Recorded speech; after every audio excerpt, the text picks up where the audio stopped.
Welcome back to Hour 2 of the Chase and Big Joe Show, live at the Omni Nashville Hotel. What a great first hour we had. Ron Cook, Brady Shea. Second hour, equally as good.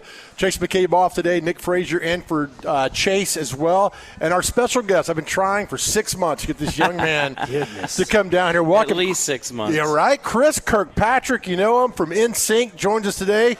Nashville resident now. I'm going to call you Nashville native almost. Almost. How are you, man? Good. I'm really good. Excited. We've got the Masters this weekend. You a big golf guy? Yeah. Well, I think I love the Masters. I love the players. You know, I love when they do Ryder Cup, that kind of stuff. So, but Masters is like something different. You got a favorite golfer? I mean, you know, like everybody else, I love Scotty. But we were just talking about it. You know, it'd be nice to see Rory get another one.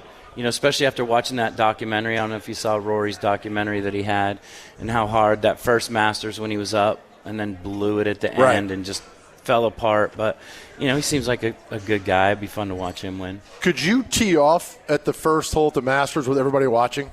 Yeah. You could? Yeah. And a nice shot down the field? Oh, you didn't say that.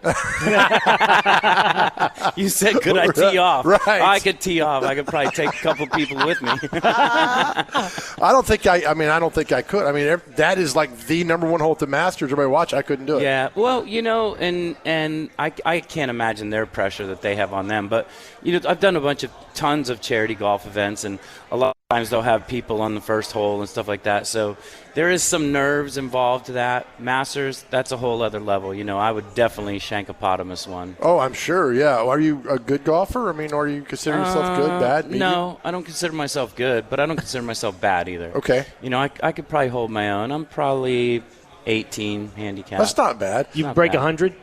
I could break 100, yeah. He's fine. Yeah. Clubs or score? Yeah.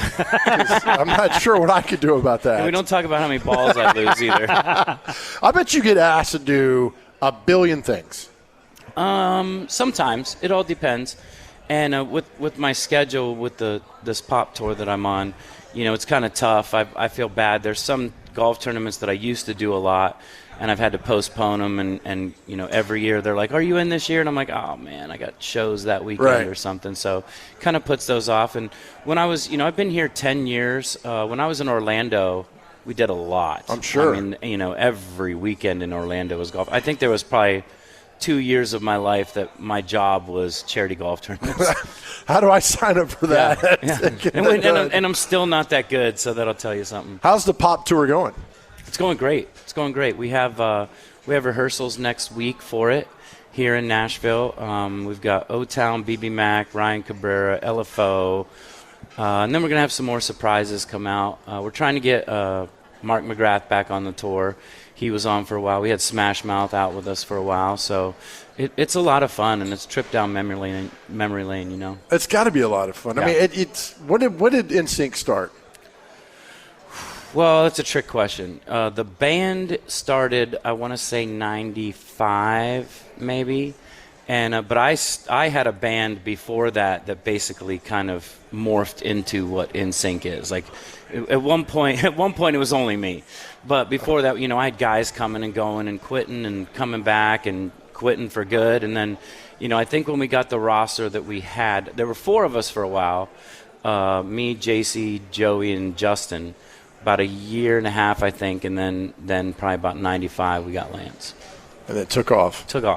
I'd be lying if I didn't tell you were like the narrator to my entire childhood, to be honest with you. Like when my mom and my dad would drive me to school, NSYNC's playing in the car. This is back when the CDs were very popular. Oh, yeah. You go to Target, Walgreens, get you a $3.99, $4.99. Well, I can tell you're young by the fact that you said the CDs. Well, yeah. Just for the audience. When you just say CDs, you know, we kind of get it. When you say the CDs, you're like, ooh, the CDs. Sorry, didn't mean to age you at all. I'm showing my age more than anything. But just when you listen to music nowadays and you go back to your time back in the early, you know, I'd say late 90s, early 2000s, are you just in awe of how it's changed a little bit? You know, it's always going to change. It's music, you know. I think what I'm in awe of is the fact that we're like oldies now. You know, that was the weird part, because when you're doing it, you know, you're the cutting edge or the newest thing. You're putting out songs that people are listening to, new sounds, new ways of doing music. And then suddenly, the next thing you know, you're doing meet and greets, and the moms come up and they got their kids, and the kids are like going crazy. The moms are looking at you like I have no idea. And now it's the same thing except switched. The moms are going crazy, and the kids are looking at you like, don't make me take a picture with this creepy guy. I knew the questions would start rolling in every time that you're on with these. You know what question it is? It's like, why are you guys – and why is not everybody come back together for a union tour? You don't have to talk about it if you don't want to, but I get those questions every time. Yeah. We're all in just different places. We love what we built with the brand, but there's a lot of, underlying things and issues that, kind of keep it from completely just happening. We all still talk. Right. Yeah. We've had, a bunch of conversations. It is a brand. We understand it's a brand. We're not trying to, lose the brand name or anything like that.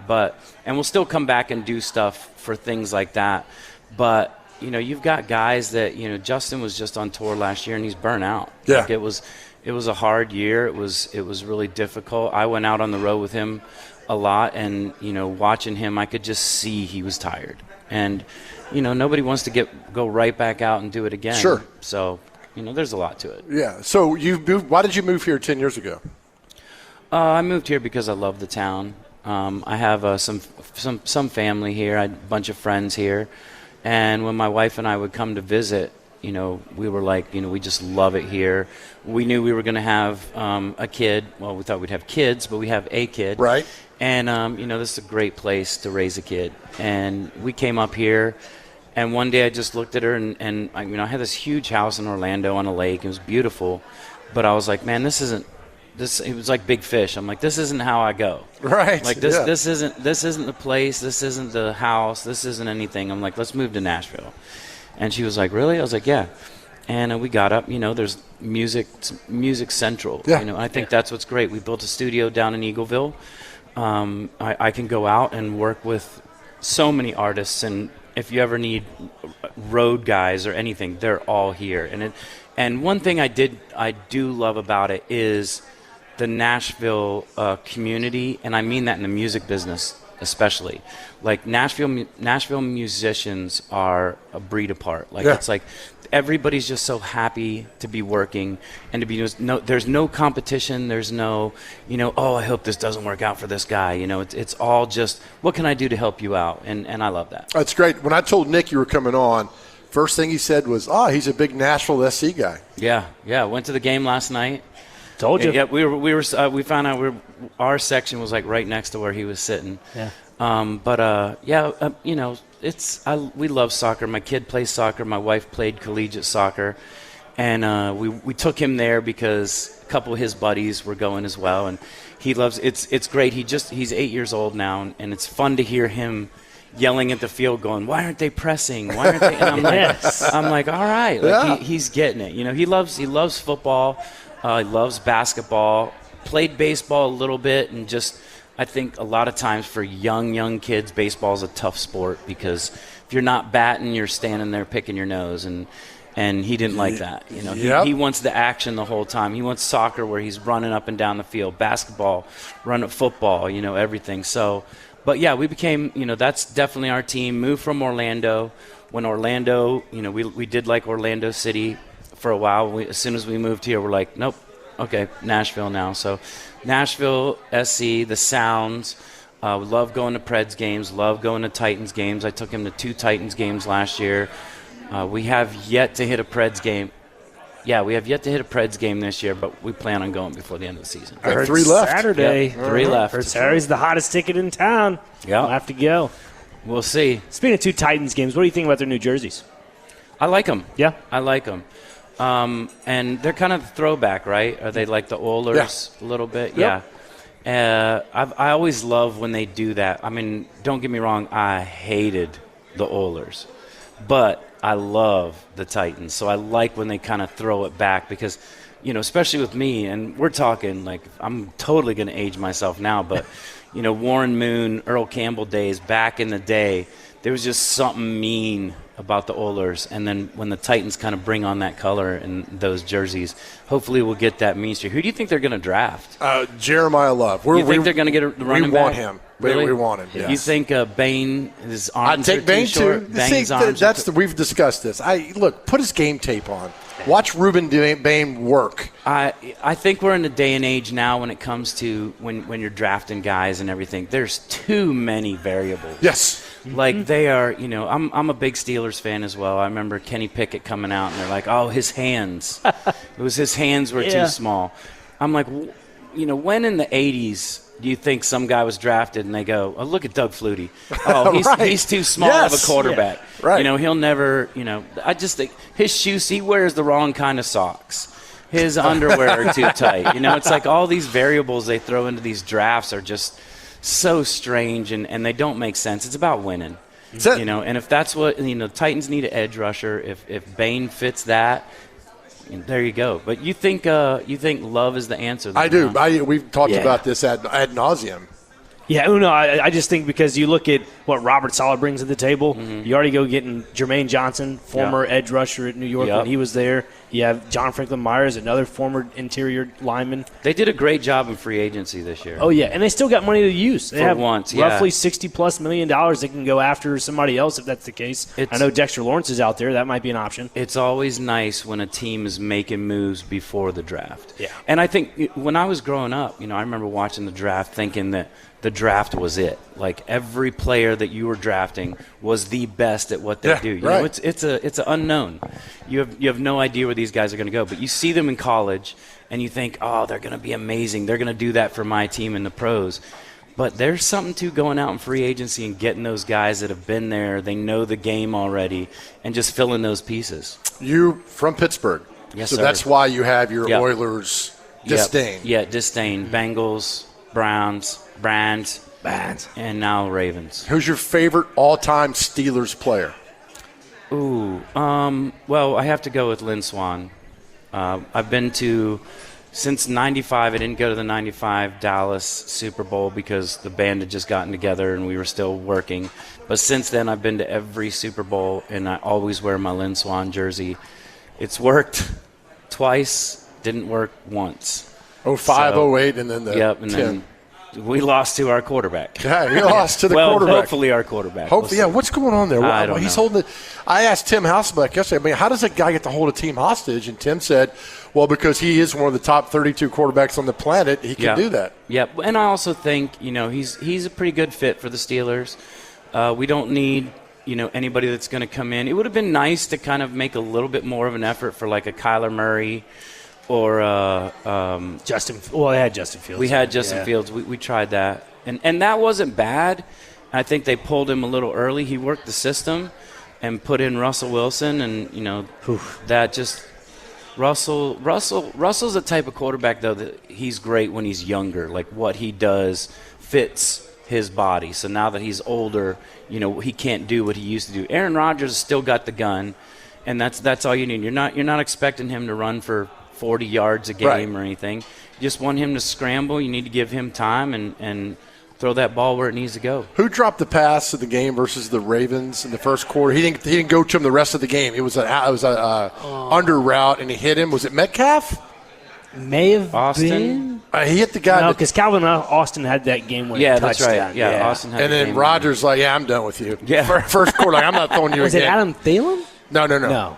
He wasn't there, was he? I thought it was Metcalf coming across. He dropped the ball. It was a first down. It may have been. And and Rodgers didn't throw him a single ball the rest of the game. Oh, it could have been DK. Yeah. Now I think about it. To add on to the thought, though, about Rodgers, he's just a really good game manager. I think that's what lacks. He's got a good head on his shoulders. Like exactly. He's a smart quarterback with a good arm. And, those guys can play Peyton Manning, Tom Brady. Those guys can play for a long time. So it's not the old days where they're getting beat up and you're worried about them getting hurt all the time. You just need a guy that's going to manage the clock, knows his receivers, gets good receivers. Hopefully they made a couple good decisions in the offseason, bringing in Pittman and, some of the guys they brought in. Yep. And, we'll see. We'll see. And real quick, to finish off what you were asking, I think Rodgers, I think there's got to be some kind of agreement in the front office with Rodgers that he's not going to, wait till the draft, and then when the draft's over, leave him high and dry and go, you know what, I'm out. I think there's definitely something said and something going on that he could be the guy. And I'm excited to see Howard, Will Howard. I want to see him get in some games, see what he does, because, he's built a lot like Ben, big kid, good arm. Yes, he is. It'd be nice to see him. It was. All right, we'll take a break. Chris Kirkpatrick is with us. We're live at the Omni Nashville Hotel right here on 102.5 The Game. How many times you heard this song? A few times? A few times. Do we owe you money for playing this? Because I got a little money on me today. Yeah, you owe me parking. We got that. Chris Kirkpatrick is with us. Of course, you know him best from being in the band NSYNC. I see you guys sold 70 million records. Oh. Is that hard to, I don't know, comprehend? It is for me. Good Lord. Yeah, I think the weirdest part is, and I have a lot of friends around here. A bunch of people that are on TV and stuff here. Thanks, buddy. Yeah, and you go out and we hang out, or if Neil Orn, those guys, we go out and you see people all the time coming up to them and stuff like that, and it's really cool. But then I go to New Orleans or Chicago, and it's the same thing. It's not just in this little town, and that's when you start to go, wow, this was big. It's not just when I walk into Publix down here, or I'm doing something locally.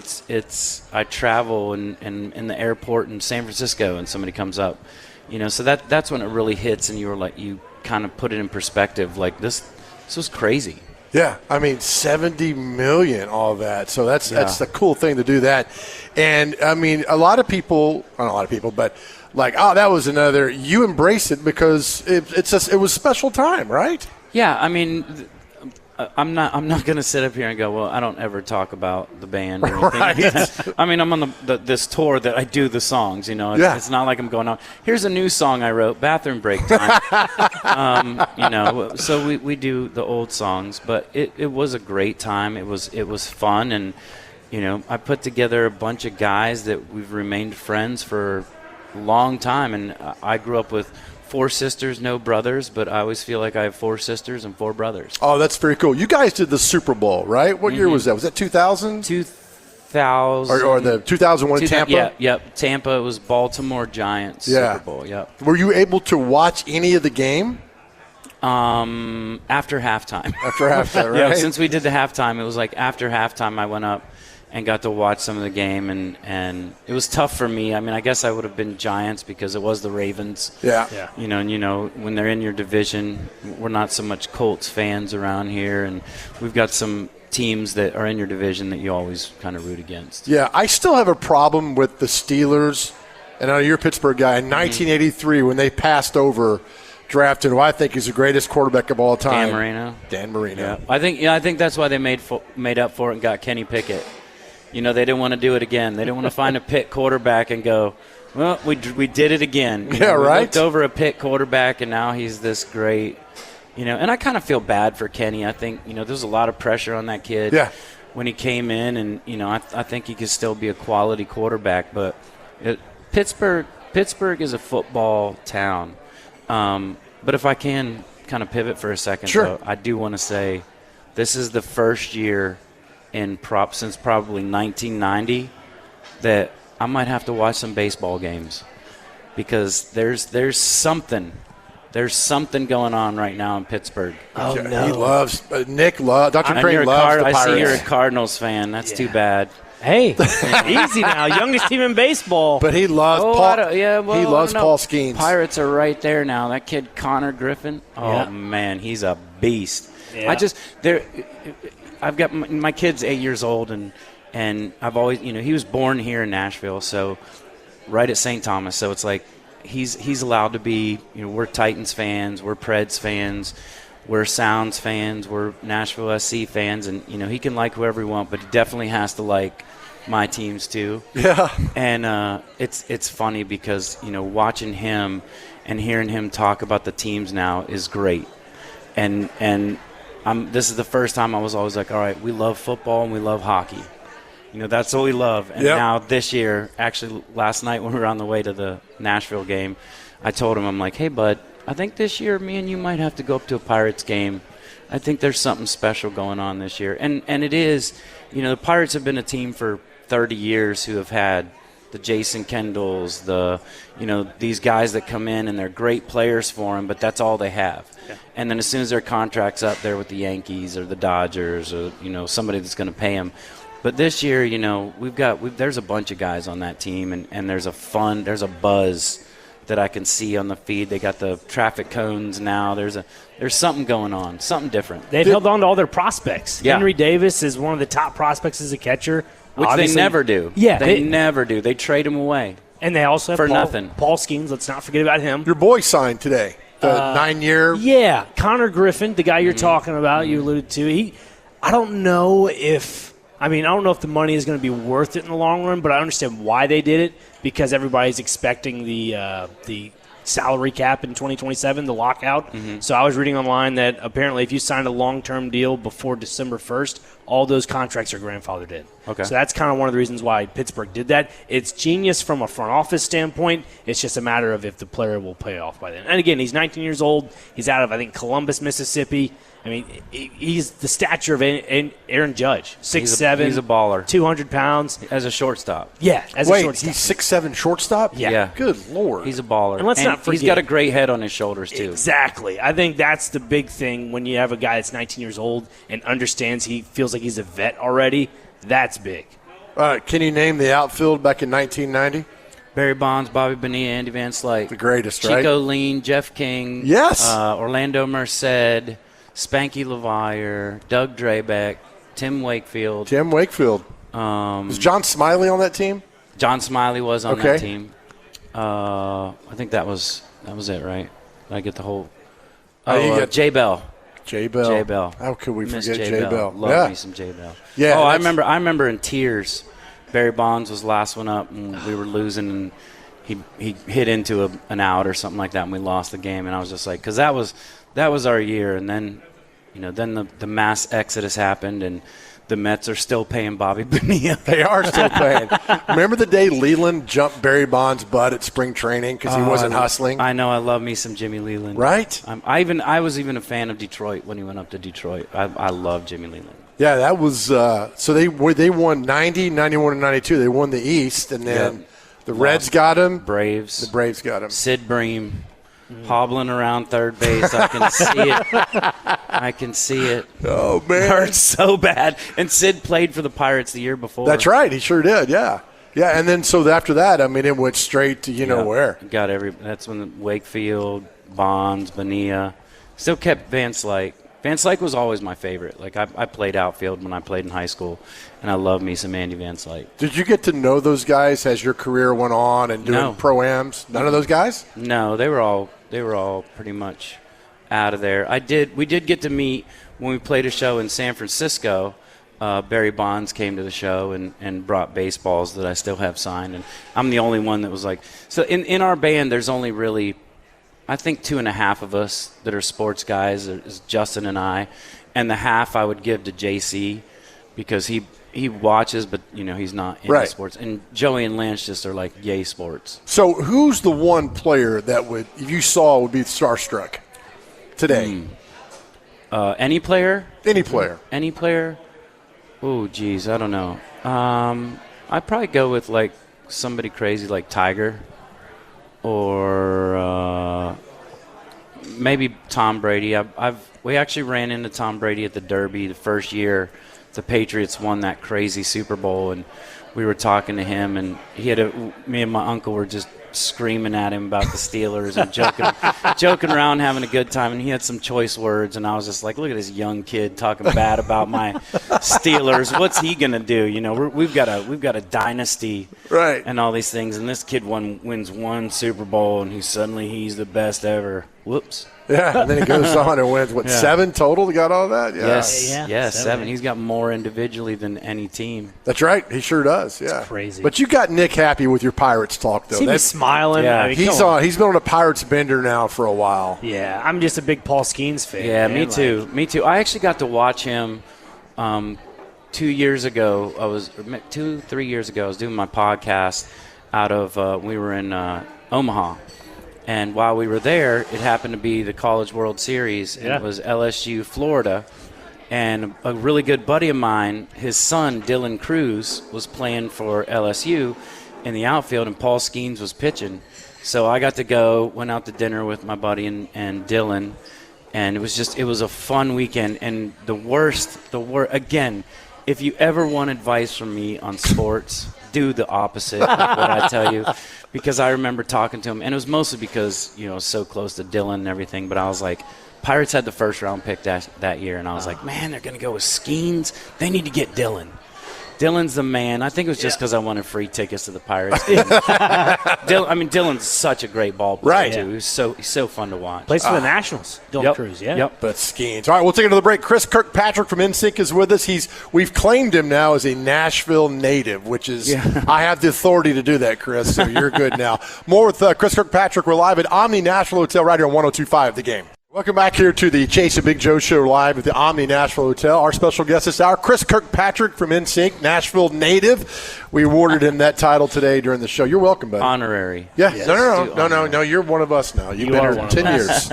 And you care, and you can name players on teams in Nashville, so you qualify as a sports fan and as a Nashville native, right? I heard you say oil instead of oil. You're Nashville. Oh, yeah. Well, in Pennsylvania, I was born in Clarion, which is north of Pittsburgh, and I grew up in Oil City. And everybody makes fun of me. My wife makes fun of me. My kid, actually driving the other day, my kid was like, Dad, is it oil or oil? And I was like, well, it's oil, but it's oil. Because when you lived in Oil City, nobody called it Oil City. Yeah. It was Oil City. Yeah. So that translated into everything I said, and it's not even really an accent because it's kind of the only area that people say oil up there, but just always said oil. Welcome. You hit on something there. We were talking in the break, which the question, you were in Orlando when Shaq arrived. Yeah.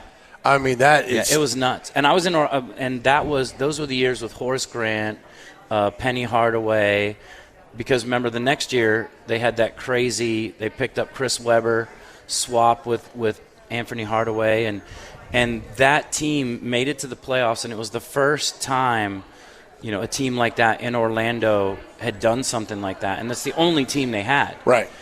All they had was the basketball team, and that place was electric. It was like, and Nashville's like that too. Mm-hmm. Nashville's like that. Pittsburgh's like that. These fun sports towns, like Nashville's such a great fun sport.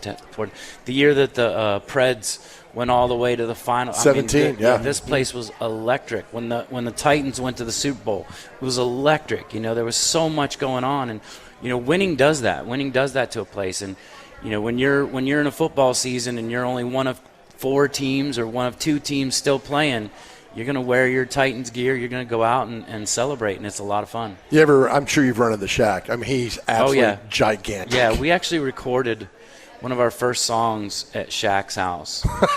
Wow. He had a studio at his house. Oh, man. And he had this giant pool house, and in this pool house he had a SSL board. It was a huge, huge studio.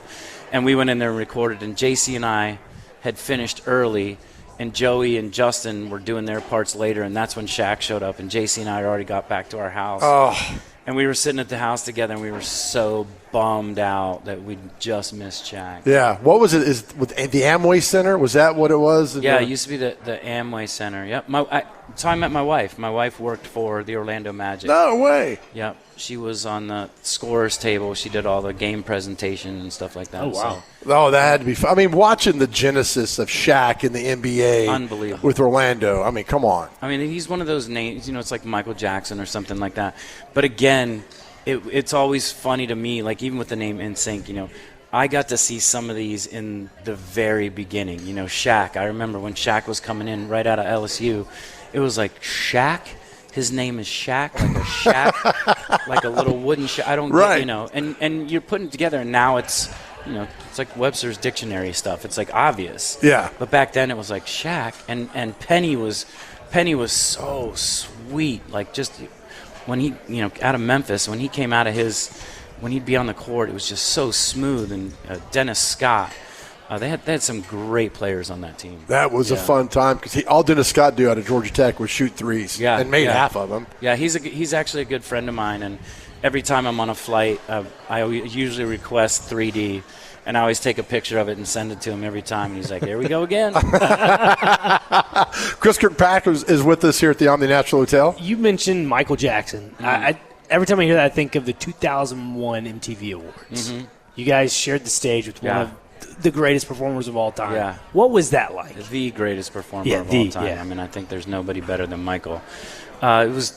You talk about like awe moments where you just, I mean, you can sit there talking to someone and you're just not even understanding what you're saying because you're just like, this person's like a real life person. You want to pinch him like there's no way that person's real. And yeah, I was a huge Michael Jackson fan from Off the Wall and The Wiz and the Jackson 5. And then when Thriller came out, it was like, oh my God, he became this, huge icon. And he was amazing. Like just everything about him was amazing. I think the people around him were nuts. And I think if he had different people around him, and I don't mean to throw anybody under the bus, but if he had different people around him, I think his life would have been a lot different, and we'd know him in a lot different light because he had a lot of yes men. And in our business, that's one of the scariest things is when you surround yourselves with yes men and you become this, a detached from reality person, you change into this thing that nobody's telling you no. Nobody's saying this is probably not a good idea to do because they don't want to get fired or let go. And it's really scary. That's how we have all these problems in the business today. That's true. And did he give you any advice back then when you guys were in your prime of your careers? No, there was. I mean, we did a lot with him. We did a song with him. Mm-hmm. We got to perform a couple times with him. He did a big benefit right after 9/11 that we did with him.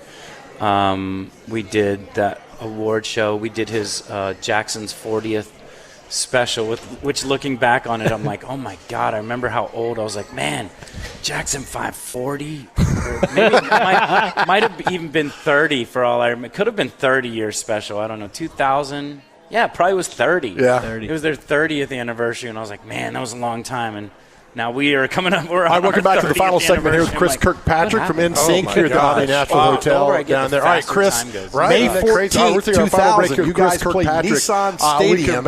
Cisco opened for you guys when you were over there. So there's this thing now where people are like, bring back the acts. Like George Strait was one of the first ones. You guys were. So there you go, man. You're tied into the Omni National Hotel. Knocked down 102.5 the game. I love it. That's such good history, and that's so cool. We actually. Same thing happened up in Pittsburgh. We played Three Rivers. No. So we played Three Rivers Stadium, and I remember being from there. The Post-Gazette the next week put out front page of the Post-Gazette said, Pittsburgh says bye to Three Rivers Stadium. And then we were the first thing in Heinz Field, whatever they call it. Acrisure Stadium. I still will call it Still Heinz Field. Still Heinz Field. Still Heinz. You talked about you didn't have the easiest time growing up. I mean, you didn't have a lot of money. You lived in your car, all that stuff. To see you close Three Rivers Stadium in your life from where you started to close that, I mean, that had to be just an emotional roller coaster. Well, especially with my family there. My mom, my uncles, my aunts, my grandparents. We're all there, and for them to be around that, because when we were growing up in trailer parks and in a suburban and, living as hard as we had it, you never would have thought something like this would happen. And we were all from the area, so we were all Pirates fans, we were all Steelers fans, and at the time they both played at Three Rivers. So it was really cool. I remember when we walked into that place, doing a lot of the fun ones, like, here when it was brand new, and you still smelled new and everything was great. You walk into those places and you just look around in awe, and it is kind of humbling, and at the same time where I'm driving with a bunch of my buddies that are musicians or whatever, and if we're in Nashville or we're in some town sometimes.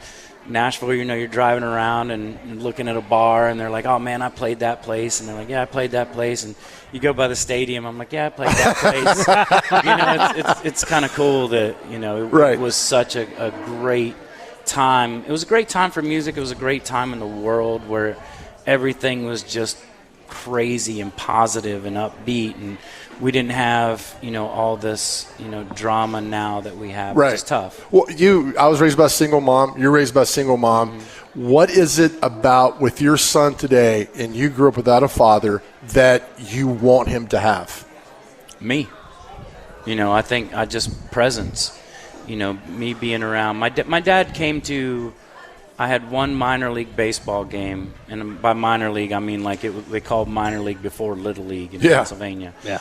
I had one game that he actually made it to, and I got beamed with a pitch, and I cried on my way to first base, and I was trying to hold it back because it's the only game, he saw me play. And I played in high school, I played football, played basketball, but I just want to be present, and I want him, you got to be that figure and support him and go to his soccer games, go to his basketball games, went to all his baseball games, and just be around, because it's. I did think of it the other night. He was laying there on my shoulder or something like that, and I just thought how comfortable it was to have him laying on my shoulder. And then I thought how strange it is for me to and I love my dad to death, but even hugging my dad, it's kind of like, oh, I'm hugging this guy. Right. You know what I mean? Whereas my son, he's like, I'm hugging my dad. Yeah. Kind of thing. So it's just being present with him and making sure that he sees it. As a friend of mine would tell me, he's like, you learned nothing from your dad because he wasn't around. I said, oh, I learned how not to be him. Yeah. Yeah, and I wouldn't say that. I wouldn't say how not to be my dad, because my dad was just a different person. My mom was 16, my dad was 19 when I was born. And it was like a high school thing, and I don't think he had that gene in him that he wanted to be a dad. And I don't hold that against him. He's one of my really good friends. I love him to death, and so I wouldn't say that I look at him like, oh, that's not what I'm going to do, or that's what I don't want to do, because he's a great grandpa to my kid too. I just think it's that I want to be around for my kid, and Good. I want to be in his life. Last question before you go. AFC Championship game. It's Pittsburgh and the Titans. Mm-hmm. Who you taking? Oh, that's not a question. Well, you do know, like I said, we've been here 10 years. All right. So if you think back 10 years ago, there was an NHL series that happened to be the Stanley Cup Finals, and it was the Penguins and it was the Predators. And I was so excited. Ooh, sorry, my phone. Siri's going to get on you now. And we'd been to a bunch of Preds games that year, and we're loving the Preds. I was going, having a great time. That was the big Catfish year and everything. Met Catfish Joe. And my sister, who is a diehard Pittsburgh fan, is texting me, I want to see what you're wearing on that first game, because I was telling her, I was like, this is difficult. I love the Penguins, but another thing was the Penguins just won it the year before. That's right. So I was like, if the Penguins lose, it would be great, because the town, like I said, was amazing that year. Right. And I was like, if the Penguins lose, that'll be fine. Man, that puck dropped, and for one series, I did not like the Predators. And I think it was mostly because all my friends from here knew I was a Penguins fan and started in on the smack talking. Yeah. And I was like, don't smack talk me. I'm trying to root for both here. When you smack talk me now, I got to defend my team. So I think it would be tough. It would be tough to go for the Titans. But either way, whoever won it would be my team in the Super Bowl. There you go. All right. That's a very good. If you run for office, that's a great answer. Yeah. Perfect. Yeah. Because Pittsburgh's my heart.